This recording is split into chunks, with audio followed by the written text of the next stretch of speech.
என்னுடைய உயிருக்கு உத்தரவாதம் இல்லை, என்னுடைய உயிருக்கு த்ரெட் இருக்குங்க சார். எனக்கு போதுமான பாதுகாப்பு கொடுக்கணுங்க சார். எனக்கு எதனா ஆச்சுன்னா அந்த உயர் அதிகாரிகள் தான் சார் பதில் சொல்லி ஆகணும். இந்த டிபார்ட்மெண்ட் பதில் சொல்லி ஆகணும் சார். அரசாங்கம் பதில் சொல்லி ஆகணும் சார். குடும்பத்துக்கு யார் ப்ரொடெக்ஷன்? போயிட்டா ஒரு மலர் மலையை வச்சுட்டு ஒரு அப்படியே போயிடுவீங்க, ஒரு கண்ணீர் விட்டுட்டு போயிடுவீங்க அதிகாரிகள். அதுதான் சார் இன்னைக்கு நடக்குது. நாளைக்கு விஷ்ணுபிரியா மாதிரியோ இல்ல விஜயகுமார் IPS அவரை மாதிரியோ இந்த சுந்தரேசன் ஆக மாட்டான், ஒரு நாள் ஆக மாட்டான். ஃபேஸ் பண்ணுவான் சுந்தரேசன், எல்லாத்தையும் ஃபேஸ் பண்ணுவான். நீங்க கொடுங்க, என் மேல சேர்த்து அடிங்க, எல்லாம் படிங்க. நாளைக்கு நான் இங்க இருந்தா என் உயிருக்கே ஆபத்து, என் உயிருக்கு ரொம்ப ஆபத்துங்க சார். என்னுடைய உயிருக்கு உத்தரவாதம் இல்லை. இங்க நான் பதிவு பண்றேன். இப்போ என் உயிருக்கு உத்தரவாதம் இல்லை. இப்பயே நீங்க கூப்பிட்டு விசாரிக்கலனா நான் என்ன பண்றதே தெரியும் சார். நான் ரொம்ப கஷ்டப்படுறேன் சார். மென்டல் அகனில இருக்கேன் சார், ஸ்ட்ரெஸ்ல இருக்கேன் சார். போலீஸால நான் பாதிக்கப்பட்டிருக்கேன், உயர் அதிகாரிகள் பாதிக்கப்பட்டிருக்கேன். பகிரங்கமா குற்றச்சாட்டு சாட்டுறோம் சார். இன்னும் இவ்வளவு சொல்லி அவங்க என்ன கூப்பிட்டு அழைச்சு ஏன் விசாரிக்கல? DIG விசாரிக்கல sir. என் மேல இப்ப குற்றச்சாட்டு இப்ப வைக்கிறாங்களே சார் போலீஸ் எல்லாம் வச்சு. It is all plant. இதெல்லாம் பிளான்ட். என்ன கொடுக்க போறாங்க நான் சொல்லிடுறேன். விசாரணை நடக்கும், கூப்பிடுவாங்க, ஸ்டேட்மெண்ட் ரெக்கார்ட் பண்ணுவாங்க, ரிமூவ் ஃப்ரம் சர்வீஸ் பண்ணுவாங்க. அவங்களுக்கு வேண்டியது நான் இந்த டிபார்ட்மெண்ட்ல பணிபுரிய கூடாது. இது டிபார்ட்மெண்ட். அதனால நான் சரி எனக்கு ப்ரொமோஷன் வேணும். நான் வாயை மூடிக்கிட்டு இருந்தேன். இப்ப டிஎஸ்பி ஆயிட்டேன். அடுத்தது ADSP. நான் இப்ப பேனல் இருக்கேன். ஒரு 100 பேர் போட்டாலும் ஒரு 150 பேர் போட்டாலும் நான் வந்துடும். நான் ஆகக்கூடாது.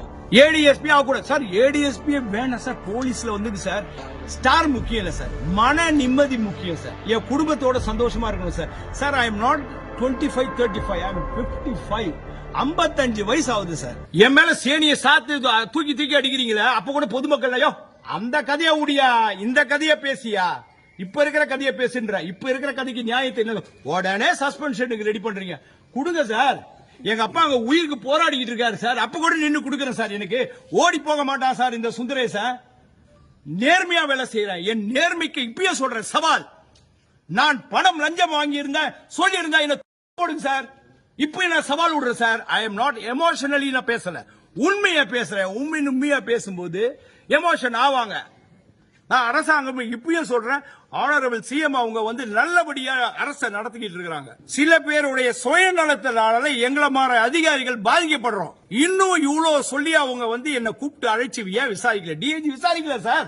அப்புறம் எப்படி சார் நான் அவங்க கிட்ட போயிட்டு ஐயா நான் தாங்க பணம் வச்சுக்குங்க விசாரிங்கன்னு சொல்லி முடியாது சார். அவங்க விசாரிக்க மாட்டாங்க சார். விசாரிச்சா கூட சார் இன்னைக்கு சொல்றேன் சார், என் மேல இப்ப குற்றச்சாட்டு இப்ப வைக்கிறாங்களே சார் போலீஸ் எல்லாம் வச்சு. It is all plant. இதெல்லாம் பிளான்ட். என்ன கொடுக்க போறாங்க நான் சொல்லிடுறேன். விசாரணை நடக்கும், கூப்பிடுவாங்க, ஸ்டேட்மெண்ட் ரெக்கார்ட் பண்ணுவாங்க, ரிமூவ் ஃப்ரம் சர்வீஸ் பண்ணுவாங்க. அவங்களுக்கு வேண்டியது நான் இந்த டிபார்ட்மெண்ட்ல பணிபுரிய கூடாது. Totally mental agony, totally stress. ஒரு உயர் அதிகாரி sir. I am not a sub inspector, I am not a inspector sir, I am a deputy superintendent of police. I know what is law. சட்டம் என்னன்னு எனக்கு தெரியும். இது பேசுறதுனால என்ன விளைவுகள் வரும் எனக்கு தெரியும். தெரியாமலே சார் உங்க முன்னாடி எல்லாம் நின்னு சொல்லிட்டு இருக்கேன். இப்ப நீங்க கேட்டு முடியாதுன்னு சொல்லி போய் ஏன் நின்னு பேசிக்கிட்டு இருக்கேன்? என் மேல சேனிய சாத்து தூக்கி அடிக்கிறீங்களா? அப்ப கூட பொதுமக்கள் அந்த கதையா உடியா, இந்த கதைய பேசியா, இப்ப இருக்கிற கதையை பேசுன்ற. இப்ப இருக்கிற கதைக்கு நியாயத்தை உடனே சஸ்பென்ஷனுக்கு ரெடி பண்றீங்க. கொடுங்க சார். பாதிக்கப்பட்ட காவல் அதிகாரி தன்னுடைய தரப்பை குற்றச்சாட்டாக முன்வைத்திருக்கிறார். இது குறித்து குற்றம் சாட்டப்பட்டவர்களிடம் விசாரணை செய்தால் அவர்கள் தரப்பும் தெரியவரும்.